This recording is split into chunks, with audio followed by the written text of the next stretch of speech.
Kali ini kita akan bahas mengenai the role of network in social movement, peran jejaring di dalam gerakan sosial. Yang akan kita pelajari kali ini adalah bagaimana peran dalam gerakan sosial, peran jaringan, perang jaringan. Peran jaringan atau jejaring itu bagaimana bisa terbentuk, dan yang kedua, mengapa pembentukan jaringan penting dalam kesuksesan gerakan sosial atau yang nanti akan saya sebut sebagai gerakan sosial. Networks atau jaringan atau jejaring dalam gerakan sosial secara sederhana dapat dipahami sebagai sebuah koneksi, sebuah kenalan, kerabat dekat secara pribadi, atau saudara. Proses lebih lanjut dari collective actions adalah networks, kemudian individual. Yang akan kita pelajari di sini, kita ketahui bahwa gerakan sosial itu selalu relatable dengan yang ada namanya kita sebut sebagai collective actions. Nah, collective actions atau aksi kolektif ini kerap kali menjadi fondasi di dalam gerakan sosial. Lantas, pertanyaan selanjutnya adalah, mengapa seseorang individu atau partisipan itu mau ikut di dalam aksi kolektif tersebut? Atau dalam kata lain, mau ikut join di dalam sebuah gerakan sosial? Maka, cara menjawabnya adalah dengan keywords berkaitan dengan cara proses recruitment atau mengajak sebuah atau seseorang individu untuk join di dalam gerakan sosial. Yang saya bold di sini adalah recruiting process. Jadi bagaimana proses kenapa kok orang itu ingin memasuki atau ingin join di dalam gerakan sosial. Nah, mode of recruit atau recruitment process di dalam gerakan sosial ini sangat banyak, dan ini bisa kita lihat dari apa yang kita sebut sebagai mode of recruit. Jadi kita bermain dengan yang namanya kuadran. Di sini ada 4 kuadran, 1, 2, 3, dan 4. Kita pahami dahulu, yakni yang vertikal ada face to face dan mediated, dan kemudian yang horizontal itu ada public channels dan juga private channels. Kita mulai dulu dari yang face to face, ya, face to face dan juga mediated. Kalau face to face itu adalah sebuah cara atau metode untuk merekrut sebuah gerakan sosial dengan cara bertatapan langsung, ya, face to face, wajah ketemu dengan wajah. Jadi dia interaksinya secara langsung. Atau yang kedua, dia polanya adalah mediated atau melalui sebuah media, sebuah medium tertentu. Jadi dia tidak harus bertatap muka. Kemudian kita masuk ke sini, ya, public channels dan private channels. Public channels means kita tidak mengetahui siapa targetnya, yaitu adalah publik, khalayak, ya, khalayak luas, siapapun orangnya kita tidak perlu kenal, itu disebut sebagai public channels. Nah, bagaimana kalau yang kita sebut sebagai private channels? Nah, private channels ini adalah kita harus menemui satu persatu, ya, secara private, ya, jadi tidak harus banyak orang dan lain sebagainya. Jadi cara kita untuk merekrut itu adalah dengan cara yang lebih, pendekatannya lebih dekat. Kita masuk ke kuadran yang pertama, teman-teman, di sini, yakni face to face dan public channels. Maka bagaimana recruiting proses di dalam kita mengajak seseorang atau simpatisan itu untuk join di dalam gerakan sosial, yakni bisa kita lakukan dengan face to face leafleting, ya, terus kemudian petitionings and proselytizing on sidewalks, atau mungkin misalnya participations in public events, seperti kita misalnya ada event tertentu apa, kita di situ berbagi brosur, ya, itu kan face to face, kita ketemu sama orang yang akan kita ajak untuk gerakan sosial, ya, entah itu movement sponsor conventions atau festival tertentu. Nah, targetnya di sini adalah publik, ya, karena kita tidak perlu kenal sama orang itu, tapi yang penting sebanyak mungkin masa yang ada di situ kita promokan atau kita ajak untuk mengikuti sebuah gerakan sosial. Lalu kita masuk ke kuadran yang kedua, ya, ini masih sama face to face, ya, tapi private channels. Kalau tadi itu misalnya membagikan brosurnya atau leafletnya itu face to face, kalau private channels itu dilakukan dengan cara door to door, ya. Terus jadi dia dari pintu ke pintu, satu persatu memberikan, oke, ini aku ada sebuah gerakan sosial ini. Jadi dia cara mengajaknya seperti itu ya. Namanya door to door, dari pintu ke pintu, maka dia sifatnya adalah private. Space-nya itu tidak seluas misalnya kalau ada di event tertentu, ya. Atau misalnya recruitment among familiar others along the lines of promoters extreme movement interpersonal networks. Nah, sini yang harus diandalkan adalah interpersonal. Jadi kita harus lebih kenal. Misalnya, kita mau mengajak tetangga kita ya, kita kan harus kenal dulu dengan tetangga kita. Itu namanya door to door. Beda kalau misalnya, oke, kita mau ini sih apa membagi selebaran misalnya di suatu bazar, kita tidak perlu kenal dengan orang itu ya. Terus kemudian kita masuk ke cara yang mediated. Ya, mediated ini melalui medium, jadi tidak secara langsung, yakni kalau kita masuk ke kuadran 3 mediated dengan cara yang public channels, maka bentuk promotions atau recruitment ini bisa dilakukan melalui radio, televisi, atau koran. Itu kan kita catering, ya udah siapa saja yang mau, semakin banyak itu bisa join. Atau yang ke kuadran keempat yaitu mediated tapi melalui private channels, yaitu melalui promotions and recruitments melalui email ataupun telepon ya. Jadi ini adalah gimana sih caranya untuk mendapatkan simpatisan di dalam suatu gerakan sosial ini, setidaknya ada 4 hal ini ya. Oke, kita next terlebih dahulu. Nah, social networks yang disebut dengan mode of recruit itu tadi kan bisa terbagi menjadi 2 ya. Entah dia melalui kenalan atau memang dia secara publik. Nah, biasanya kalau dia melalui private channels atau melalui social networks, melalui relatif kah, atau melalui teman atau melalui kenalan kita, maka biasanya itu bentuk type of movement-nya atau tipe dari gerakan sosialnya adalah gerakan sosial yang bersifat agama. Kita lihat contohnya di sini. Ya, contohnya di sini ada Campus Crusade for Christ. Maka yang akan join di situ ya adalah mahasiswa-mahasiswa yang memang beragama Kristen. Ya, seperti itu. Ya, apakah kemudian kamu bisa secara umum atau melakukan atau apa ya, sharing brosurmu itu di ranah publik? Tidak, kamu akan selalu menyasar ke social networks yang memang sudah kamu kenal. Misalnya aku tahu nih temanku ini agamanya Kristen, maka akan aku ajak misalnya ke dalam gerakan sosial Campus Crusades for Christ tersebut. Nah, yang kedua adalah yang kita sebut tadi um, outside networks atau publik. Nah, kalau publik ini kita tidak menyasar, kita tidak harus itu adalah teman kita, itu tidak harus adalah sebuah kenalan, seorang kenalan kita, itu tidak harus seorang saudara kita. Tapi secara publik, siapapun kamu join selama memiliki tujuan aksi kolektif yang sama. Ya, biasanya type of movement-nya adalah political.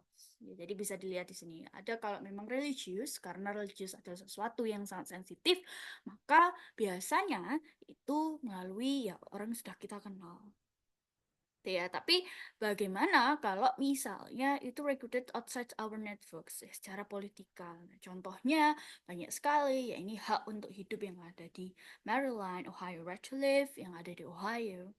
Terus kemudian misalnya yang di sini kalau teman-teman lihat ini ada satu gerakan ya, ini ingin melegalisasi marijuana dari tahun 1970 ya, 1970. Nah, ini adalah bentuk-bentuk yang norm, terus Maryland Right to Live, Ohio Right to Live itu adalah type of movements yang political. Jadi bisa kita lihat di sini bahwa ya ada 2 hal entry atau cara masuk yang berbeda. Kalau dia harus kenal ya berarti dia religius, tapi kalau dia tidak harus kenal maka itu disebut sebagai political. Oke. Nah, kita masuk ke selanjutnya. Nah, bagaimana networks itu bisa terbentuk? Ya, ini bisa dijawab dengan pemikiran alasan why individuals or sympathizers want to participate atau get involved. Yang pertama, adanya mutual understanding. Memang dia memiliki perasaan senasib sepenanggungan untuk meningkatkan ketertarikan individu mengikuti suatu gerakan sosial. Kalau misalnya kita relatable dengan type of movement yang tadi, maka yang nomor satu mutual understanding ini adalah cenderung ke type of movement yang apa, teman-teman kira-kira? yakni adalah kalau dia mutual understanding adalah politicals, ya. Jadi dia karena memiliki satu tujuan tertentu. For example, we talk about Earth Hour. Hour yang kita jalani mungkin sebulan sekali dengan mematikan listrik selama 1 jam gitu ya. Kamu tidak harus kenal dengan orang itu. Tapi orang-orang itu bisa gathering around untuk membuat sebuah gerakan sosial bernama Earth Hour, di mana di situ ya dia mempromosikan bahwa oke, kita harus misalnya care, kita mematikan listrik supaya ini aman untuk lingkungan kita, ke depannya kita bisa saving berapa persen dan lain sebagainya. Lalu yang kedua adalah bagaimana individu itu bisa join, yaitu dengan adanya kedekatan pribadi atau personal additions yang melekat. Nah, kalau ini misalnya relatable dengan type of movement, maka type of movementnya adalah religious. Ada ability to adhere, motif-motif untuk mengikuti gerakan sosial itu lebih ke personal kinship. Ada satu hal yang memang sudah membuat mereka dekat. Contohnya ya memang misalnya mereka adalah family, kerabat, atau memang dia memiliki atau mereka memiliki kepercayaan agama yang sama. Ya. Nah, yang kedua adalah mengapa pembentukan jejaring itu penting dalam kesuksesan gerakan sosial. Do network always matter? Iya, memang jejaring atau networking itu sangat dibutuhkan. Karena kalau misalnya kita relate-kan ya dengan suatu politik global, teman-teman tahu apa yang terjadi dengan Greta Thunberg yang ada ya, asal Swedia itu yang dia mempromosikan ya bagaimana bahwa sekarang climate change ya dia bisa dikatakan sebagai climate change warrior. Dia mengatakan bahwa banyak sekali tindakan-tindakan manusia yang semakin tidak mengindahkan keberlangsungan alam bumi ini.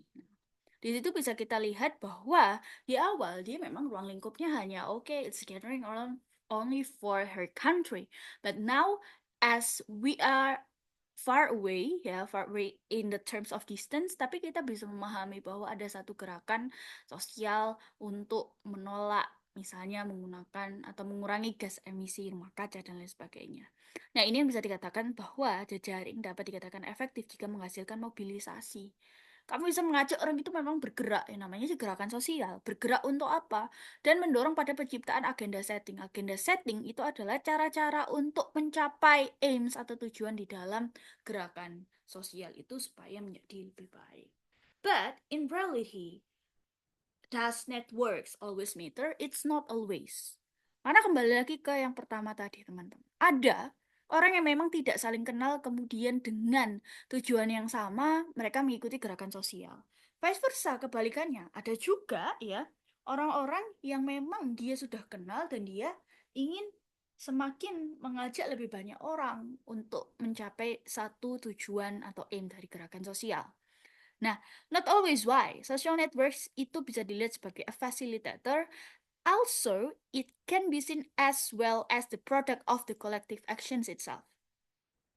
Ya, fasilitator menjadi alasan untuk individu bergabung. Nah, ini biasanya bentuk-bentuknya adalah ya personal relations. Kalau misalnya social networks itu dilihat sebagai produk atau hasil, maka individu bergabung terlebih dahulu.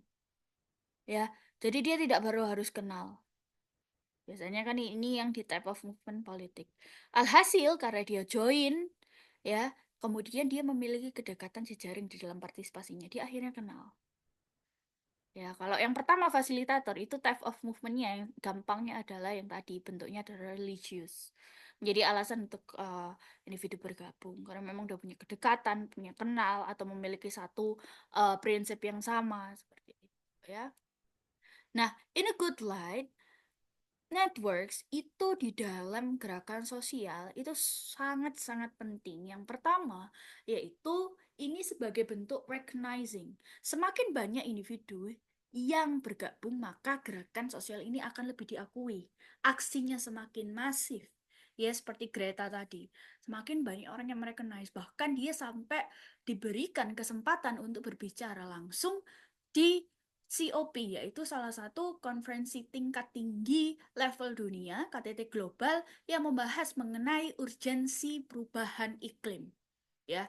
Dan itu kan berarti bisa dikatakan bahwa oke, Greta ini memiliki recognize, dia terrecognize oleh pemerintah, tidak hanya pemerintahnya tapi juga masyarakat secara global, pemerintah global kemudian mengajak Greta ini untuk menyuarakan apa yang menjadi tujuannya.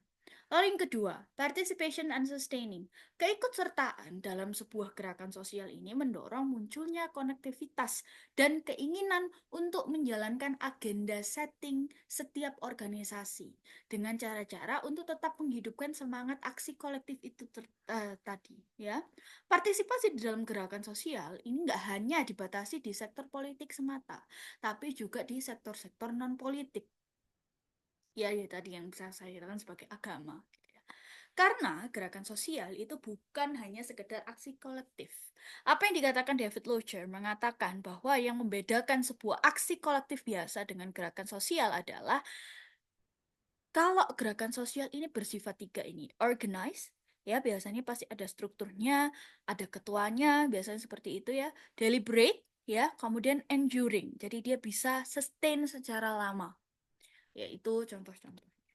Nah, kemudian kita relatekan ya, karena kita selalu membahas bagaimana kemudian kalau tadi di politik global sudah terjadi, nah di level Indonesia seperti apa ya?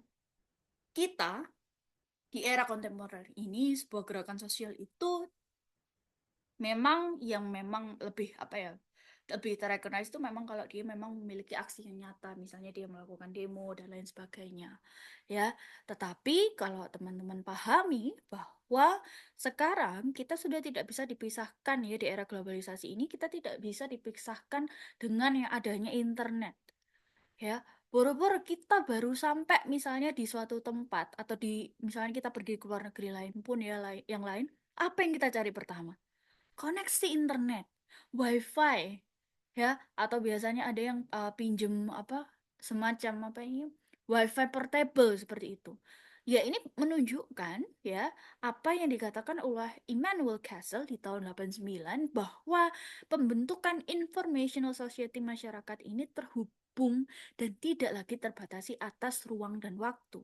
Seperti kita tahu bahwa sekarang banyak sekali gerakan sosial global yang kemudian eh, apa ya, bisa kita dengar gitu ya, bisa kita pahami apa yang mereka lakukan, apa yang mereka jalani, kita tahu walaupun misalnya kita letaknya jauh, kita ada di Indonesia, kita tahu apa yang terjadi di Israel, what has been happening in Gaza, in Palestine, in Ukraine, Russia, you name it, sangat sekali banyak gerakan sosial yang kemudian bisa kita ketahui ya. Ya, misalnya juga misalnya contohnya Black Lives Matter itu adalah salah satu bentuk virtual movements ya, atau bentuk-bentuk gerakan sosial lainnya, misalnya adalah She Matter, yaitu tentang bagaimana perempuan-perempuan ini saling mensupport satu sama lain, or we call it like women support women di dalam hal kesetaraan gender misalnya ya. Ini sangat banyak sekali. Lantas individu-individu atau partisipan yang kemudian join atau misalnya yang kita sebut sebagai netizen-netizen itu kita sebut juga sebagai virtually citizens. Ini menjadi salah satu bentuk partisipasi di dalam gerakan sosial. Ya. Lantas, apa yang kemudian terjadi di negara kita sendiri Indonesia? Indonesia ternyata itu sudah melakukan banyak sekali online social movement yang perlu dan patut kita banggakan. Contohnya adalah Blood for Life ya. Blood for Life ini adalah sebuah aksi untuk menyumbangkan ya darah kita kepada orang-orang yang membutuhkan. Lalu nomor dua yang mungkin ya teman-teman pasti sudah paham adalah Earth Hours, yaitu kita mematikan lampu ya, mematikan listrik, mematikan listrik selama uh, 1 jam ya, yang kemudian itu kita lakukan dengan willingness atau kemauan kita sendiri. Kemudian ada Indonesia Bercerita, Indonesia Berkebun, Coin a Chance, Bike to Works ya, nomor 7 ini ya yang banyak dilakukan orang-orang ya dulu di zaman dulu juga dan sekarang mungkin ya hopefully masih ada beberapa. Kemudian ada buku untuk Papua, Save for Hope, ya ini kita melakukan apa ya, memotong rambut kita yang kemudian itu kita berikan kepada yayasan-yayasan uh, um, apa apa yang memiliki kanker seperti itu ya. Terus kemudian kita memiliki Save Sharks Indonesia, yaitu sebuah organisasi yang atau gerakan sosial yang ingin menyelamatkan hiu-hiu yang ya makin hari makin ke sini itu semakin langka gitu ya. Nah, ini yang menjadi akhir dari kita. Makanya kita bisa simpulkan bahwa ya peran di dalam berjejaring kita mengenal orang lain untuk mencapai sebuah gerakan sosial yang efektif tidak hanya di dalam aksi kolektif yang em, berhasil, tapi bagaimana kita bisa sustaining, kita bisa kemudian semakin mengglobalkan sebuah gerakan sosial kita selama aim atau tujuannya itu bersifat baik di kemudian hari. Sekian, terima kasih. Selamat melanjutkan aktivitas.